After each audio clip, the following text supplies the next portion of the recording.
8:45. I a qui saludem avui és a Javier Elzo, és catedràtic de Sociologia de la Universitat de Deusto, de fet, catedràtic emèrit. Bon dia. Bon dia. Gràcies per estar aquí. I sap com vull començar aquesta entrevista? Amb música. Ah, eso me gusta mucho. A la corbata hi porta notes. La corbata lleva notas. Estem sentint l'oratori Elias de Mendelssohn, que a vostè què l'evoca? Pues mira, me evoca una cosa que es muy importante. En un momento determinado, Elías se siente desesperado y le dice a Dios: háblame, no me dejes solo. A ver, ayúdame. Y de pronto, pues Elías cuenta que hubo unas tormentas terribles y allí no estaba Dios. Después hubo unos terremotos, allí no estaba Dios, unas lluvias, allí no estaba Dios. Y de pronto hubo una brisa ligera y en la brisa estaba Dios. Cuando yo oí eso en la quinceañera musical en San Sebastián, en el Elías de Mendelssohn, de pronto me dije, es que es verdad. Es que Dios no está en los grandes tratados y en los grandes principios, sino está en las cosas pequeñas, en las cosas sencillas. Y entonces me acordé de un texto de Juan que decía que a Dios nadie le ha visto nunca, jamás. Nadie le ha visto a Dios. Y que Dios en el fondo está pues en el cercano, en el amigo. Y entonces me acordé de un texto de Mateo, cuando el juicio final, aquella cosa terrorífica, ¿no? Y venid de mí, porque tuve hambre y me disteis de comer, tuve sed y me disteis de beber. Pero ¿cómo te dimos a ti, Señor? Señor, que venía de los altísimos, ¿no? Y cada vez que lo hicisteis a uno de estos pequeños, me lo hicisteis a mí. Eso es lo que me evocaba a mí el Elías de Mendelssohn. Es una forma de entender a Dios. Vostè, que és sociòleg, vostè que s'ha dedicat bona part de la seva vida a estudiar, a investigar, a fixar-se amb els joves, creu que si ens estan veient ara persones joves hauran entès tot el que vostè ha dit? No, porque lo entenderían si es que lo hubieran oído alguna vez. Pero el problema es que la dimensión religiosa prácticamente no llega al mundo joven. Per què? Bueno, pues varias razones. Una, porque el principal agente de transmisión de la dimensión religiosa, si quieren decimos la transmisión de la fe, pero la dimensión de la transmisión religiosa la hacía la madre. Y la madre de los jóvenes de hoy en día se ha secularizado totalmente. Y entonces la madre es uno de los principales agentes de secularización de la sociedad actual, por una razón muy sencilla, porque la situación de la mujer en la Iglesia és, literalment hablando, irritante. D'aquestes qüestions en parla Javier Elzo en aquest llibre Los cristianos en la sacristia o tras la pancarta que acaba de presentar aquí a Barcelona, Reflexiones de un sociólogo, un llibre en el que aborda tota aquesta qüestió, però també els valors, més enllà de la religió, perquè vostè em diu, hi ha la dimensió religiosa que ja no passa de mares a fills, però sí que hi ha valors que es transmeten. Por supuesto que hay valores que se transmiten y hay valores que dominan. Los valores dominantes en la sociedad actual, yo digo que son tres. Nuestra sociedad está montada sobre un trípode muy inestable, como muchos trípodes. Es el valor del dinero, es el valor de la salud y es el valor de la seguridad. Antes se decía dinero, amor y dinero, amor... Salud, dinero y amor. Bueno, pues yo digo que ahora es en este orden el dinero, a continuación la salud y después la seguridad. Hem perdut l'amor pel camí? El amor prácticamente ha desaparecido. No es que haya desaparecido el amor, sino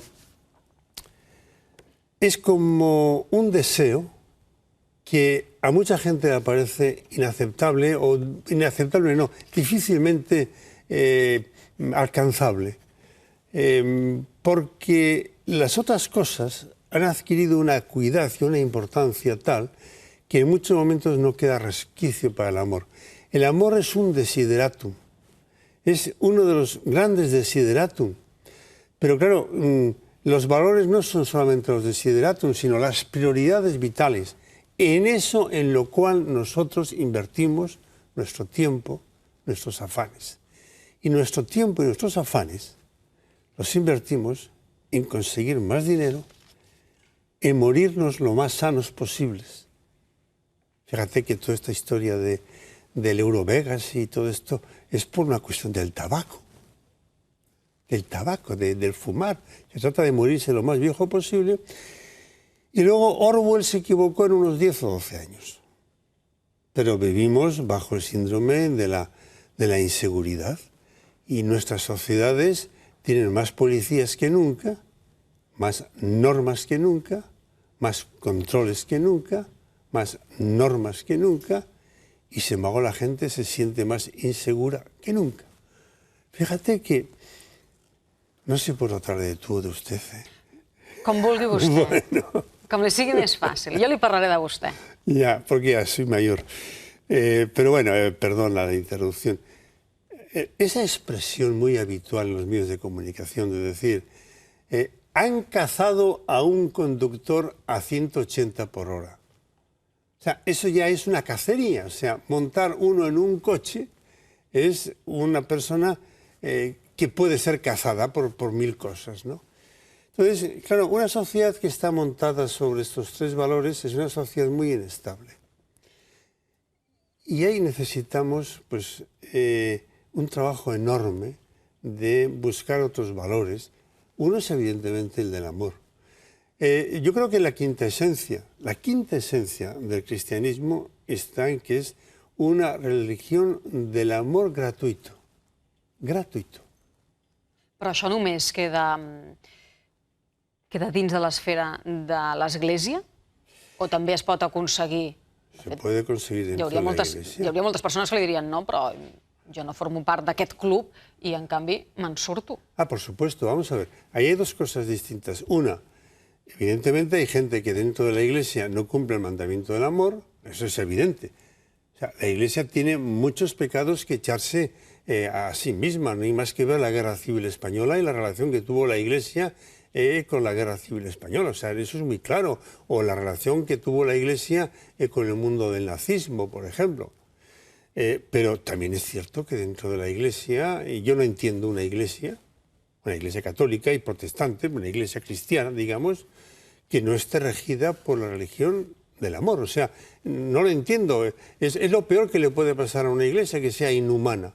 Ahora, eso no quiere decir que para que una persona sienta esto que yo llamo la gratuidad, o si quieres la solidaridad gratuita, por decirlo en términos laicos, que es muy válido, tanto como lo otro, bueno, pues eso no tiene por qué ser un cristiano. Yo no creo en la idea de Karl Rahner de los cristianos anónimos, de que toda aquella persona que sea, digamos, abierta a los demás, que se entregue a los demás, que coloque al otro en el centro de la vida, tenga que ser un cristiano anónimo. No. Es una persona que puede ser atea, que puede ser agnóstica, pero que sitúa, digamos, este principio en el centro. El último libro de Alain Touraine, que se presentó, hoy es jueves, ¿verdad? Sí. Bueno, pues hoy, hace una semana, está hablando precisamente de esta idea, en un libro que se titula, en francés, La fin de société, y otro en singular, El fin de la sociedad, y para reivindicar la figura de un individuo que sea único et sacré, unique et sacré dans l'universalité des droits de l'homme, único y sagrado en la universalidad de los derechos del hombre. Bueno, pues eso es un principio laicizado de un principio, digamos, de la dilecció, del amor universal del mundo cristiano. Vostè fa uns anys deia que les noves tecnologies les utilitzaven els joves com a oci, per divertir-se, i que això no era un agent socialitzador. Però ara, uns anys després, veiem que sí, perquè vostè ho va dir el 2004, aleshores no existia ni Twitter ni Facebook. Han aconseguit ser les noves tecnologies, i en concret eines com el Twitter o el Facebook, agents socialitzadors que vostè demanava aleshores, o no? Es ciertamente bastante, y era bastante más socializador de lo que ellos mismos decían. Lo que pasa es que ellos entienden que es socializador eso que se hace en la escuela, pues porque de pronto intentan transmitirle, digamos, formalmente una serie de valores. Pero muchas veces, habitualmente, los valores se transmiten de forma espontánea, en la relación cotidiana, en el día a día. Y claro, el día a día de gran parte de los jóvenes de hoy en día está en las redes sociales, está en la relación que tienen a través de los twitters. No només els joves, No solamente jóvenes, también el público adulto. Com ens està canviant això, la manera de relacionar-nos i de pensar, fins i tot? Yo tengo ahí una duda e incluso una inclinación hacia una respuesta. O bien todo este tema de las tecnologías es puramente instrumental, en el sentido de que las tecnologías lo que me permiten es, pues, por ejemplo, pues hacer las cosas más rápido, comunicarnos más rápidamente. Antes nos comunicábamos por carta y claro, la carta tenía que ir al buzón, llegaba, venía, y ahora sin embargo con el correo electrónico o con el WhatsApp o con lo que sea, es mucho más rápido. Entonces, las tecnologías son meramente instrumentales o no solamente son instrumentales, sino que además están modificando nuestra percepción de las cosas e incluso algunos neurobiólogos hablan del cerebro, si no está modificando el cerebro. Y yo me inclino cada vez más a la segunda hipótesis. Yo creo que nos están modificando por la necesidad de tomar decisiones sin tener el espacio, el tiempo suficiente para haberlas pensado. Cuando en este momento lo que importa es lo que ha pasado hace un cuarto de hora y lo que ha pasado hace 2 o 3 horas o 3 o 4 días, ya no es noticia, claro, eso supone una característica esencial de la sociedad actual, que es la aceleración. Vivimos en una aceleración acelerada, si vale la redundancia y vale. Entonces, eso hace que hayamos perdido con toda certeza, una capacidad de reflexión y de distancia respecto de las cosas. És per això que Mas li envia una carta escrita en paper a Rajoy i Rajoy li contesta també per carta? I això em serveix per preguntar-li, la política s'està empalmant també d'això? Eso es un puro juego político, evidentemente. Lo de las cartas que se mandan Rajoy, eso es un juego político de otro calado. Evidentemente, ahí entramos en otro contexto distinto. Com veu Catalunya vostè? Que es en otro contexto. Pues yo lo veo en primer lugar con cariño, porque yo tengo mucho cariño a Cataluña y lo digo porque es verdad, y además porque siento que también mucha gente que me conoce me aprecia, ¿no? Pero yo lo veo con preocupación, con una situación de salida muy complicada. Yo defino la situación de Cataluña como una sociedad muy herida. Si una palabra utilizaría, es una sociedad muy herida y es una sociedad que ha sido maltratada.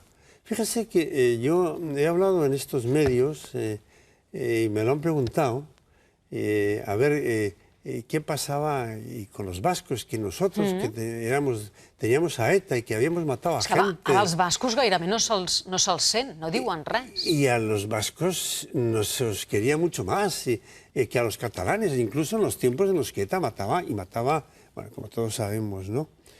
Entonces, es verdad que ha habido una herida, ha habido una malquerencia hacia el mundo catalán y en el mundo político es fácil de recordar, o sea, el Parlamento de Cataluña aprueba un estatut después de haber oído a Zapatero, lo que dijo Zapatero, no sé si fue el ayuntamiento en el Palau, que lo que diga el Parlamento yo lo hago mío. El Parlamento aprueba una cosa y llega a Madrid y dicen, esto va a quedar como la patena. Y lo limpian. Cambian aquel estatuto aprobado por los catalanes y luego lo llevan a referéndum. Por decisión del Gobierno de Madrid. Luego, es posible hacer una consulta. Es posible. La hicieron. En aquella consulta, el pueblo catalán dice, bueno, no es lo que queríamos, porque no es lo que aprobamos nosotros, pero para que vean que no somos malos, lo aprobamos. ¿Y qué ha pasado desde el 2010 ¿Y luego qué pasa después de eso? Pues después de eso pasa que hay 11 señores que por indicación del Partido Popular dicen no, eso no vale. 2010, sentència del Tribunal Constitucional. Y ahí se estropea todo. Y en ese momento ya el catalán dice, oiga, pero ¿ustedes qué más quieren? Y ahí ahí las cosas se acentúan. Yo en esta misma casa, cuando hicimos el estudio de valors de los catalans del año 2010, decía cómo en 10 años, porque estos son estudios que se hacen cada 10 años, en 10 años la proporción de catalanes que aprobaban la independencia o que estaban a favor de la independencia o que se decían independentistas había pasado, no me acuerdo exactamente, pero del 20 y pico % al 43% entonces. Ahora me dicen que las encuestas están en el 50%. Sí, 50-55 depèn. 52%. Bueno, ¿quiénes son los que están haciendo independentistas a los catalanes? ¿Es algo interno o lo están haciendo independentistas de fuera? Mi respuesta se la puede imaginar. Están haciendo a Cataluña independentista, pues simplemente con esta manera de tratarlos. És la herida catalana. Vostè què creu que és el que acabarà passant? Tenen marge Rajoy i Mas per moure's del que han plantejat ara mateix? Sí, tienen una cosa muy sencilla. Si no tienen nada más que copiar lo que han hecho los escoceses. El problema de España es que no tiene, hay que decirlo así de claro, y lo voy a decir despacio, para que no se crea que se me ha calentado la boca. El problema de España es que no tiene el pedigrí democrático que tiene Gran Bretaña. Eso es lo que pasa. Porque en Escocia se plantea un problema en donde hay una parte de Escocia que dice, oiga, mire usted, nosotros queremos andar por libre. Y a Cameron le gusta mucho eso, pero Cameron dice, bueno, si ustedes lo quieren, yo tengo la obligación de hacer las cosas de tal manera que una parte de la población se exprese libremente mediante una pregunta sencilla. No pregunten ustedes cuál de las 5 fórmulas de relación con España prefiere usted. No, usted quiere independencia, sí o no. Y lo van a hacer. Y saldrá que no, ¿eh? Sortirà que no? Sortirá que no. Per què ho té tan clar? Sortirá que no en Escocia, pues porque las encuestas lo están diciendo. No tengo tan claro en Cataluña si se hace ahora mismo. Yo lo pongo en duda, pero me inclino a pensar que saldría que no. Porque es muy distinto decir lo que uno opina en una encuesta de opinión que en el momento de depositar el voto en esto. Perquè quins elements juguen en el moment de dipositar, un cop estàs convocat, dia per anar a votar? Quins factors entren en joc aquí perquè vostè em digui que és molt diferent respondre a una enquesta, vostè que n'ha treballat moltíssimes com a sociòleg, i després el que pugui acabar passant si es convoca la consulta? Porque cuando una persona responde a una encuesta de opinión, responde a un estado de ánimo, a una situación del momento y que responde a lo que yo insisto por tercera o cuarta vez en esta conversación, por la herida catalana. Se sienten heridos, se sienten realmente insultados, incluso maltratados, ¿no? Claro, cuando se le preguntan eso, pues automáticamente sale. Y luego, claro, las barbaridades que ha dicho el actual presidente del Tribunal Constitucional, pues lo alimentan. O sea, yo cuando leí ayer la prensa las cosas que decía este hombre, dije, pero este hombre no es que pueda ser presidente del Tribunal Constitucional, este hombre como es juez, sin más. ¿Cómo le permiten que sea juez, aunque él es catedrático? Pero, ¿qué es lo que influye? Pues evidentemente influye el miedo. Influye el miedo de qué va a pasar. Y ya están constantemente diciendo que es que si ustedes se salen, es que entonces salen fuera de Europa. No sé qué grupo salía ayer o hoy en la prensa diciendo es que nos vamos de Cataluña. Entonces, claro... recuerde lo que le he dicho antes, los valores fundamentales son el primero el dinero, el segundo la salud i el tercero la seguretat. A tot això, el president Mas, i després d'aquestes declaracions del president de Barcelona World, que és el projecte similar a Eurovegas a instal·lar a la zona de Tarragona, aquí a Catalunya, el president Mas ha dit, tot això són polèmiques interessades. Vostè creu que s'estan fent polèmiques interessades amb la qüestió catalana i que, per tant, hi ha una política de fer por des d'alguns sectors? Es evidente que hay políticas interesadas. Yo creo que es muy claro que el gobierno español tiene mucho miedo de que Cataluña pues, se pueda separar de España, porque es el 20% del Producto Interior Bruto y después vendría el País Vasco. Pero es que en este momento ya existe, en este momento ya hay una desmembración emocional de España. Es algo que tendrían que entender. ¿Y eso es la recuperable? España invertebrada de Ortega y Gasset, en este momento yo digo que es la España emocionalmente desvertebrada. Nos hemos olvidado de los pitidos cuando jugaban los partidos finales, el Barça contra el Athletic de Bilbao y sonaba el himno nacional. ¿Qué significaban esos pitidos? Aquesta esquerda emocional és recuperable o no, segons vostè? A corto plazo no. A corto plazo yo no lo veo porque en España y el Tribunal Constitucional y el gobierno español y todo el mundo mediático de Madrid entienden que la soberanía reside exclusivamente en el pueblo español, entendido, y exclusivamente que representado en el Parlamento español. Lo cual, entre paréntesis, es falso. Es falso, no desde el punto de vista de las ideas, sino de la realidad. España ya no es soberana, España es cosoberana con la Unión Europea. Entonces, yo digo, ¿por qué no avanzamos en esta reflexión? Y así como se admite que España no es soberana y que la soberanía no reside únicamente en el Parlamento español, puesto que ya en este momento es cosoberana con Europa, hágalo usted cosoberano con Cataluña y con Euskadi. Creemos el concepto de soberanía compartida que ya existe y que ya se practica, pero con Europa, también con Euskadi, y a lo mejor entonces podríamos llegar a una España menos desmembrada emocionalmente. Professor, el que passa és que amb tot això de la crisi hem après que les sobiranies doncs, pràcticament no compten res, per exemple, amb Europa, amb decisions que venen directament marcades des d'Alemanya o des de Brussel·les. Amb tot això de la crisi, què estem perdent? Què ens estem deixant pel camí? Perquè, per exemple, tenim unes dades d'Intermón Oxfam, que ha fet un informe a nivell europeu, radiografia de l'evolució de la pobresa a Europa, que diu que l'any 2025 un de cada 3 catalans, un de cada 3, es podria trobar en risc de pobresa. Yo tengo mucho aprecio a estas encuestas, pero como a las encuestas demográficas, pero afortunadamente todas se equivocan, porque muchas veces son muy catastrofistas. Y yo a Oxfam les quiero mucho y tengo mucha relación con ellos. Però no se'ls creu. El concepto es, ¿qué quiere decir en riesgo de pobreza? En riesgo de pobreza, o sea, ¿cómo se define? Y está muy definido entre la pobreza severa o la pobreza media. Un concepto muy utilizado es pobre es esa persona que al cabo del mes recibe menos de la mitad del salario mínimo, medio. Luego, en este momento podríamos decir que un pobre es, si el salario medio español pues estará en 1.300, 1.400, 1.500. Ui, tira molt alt, jo crec, vostè? ¿Tú crees que está en 1.000?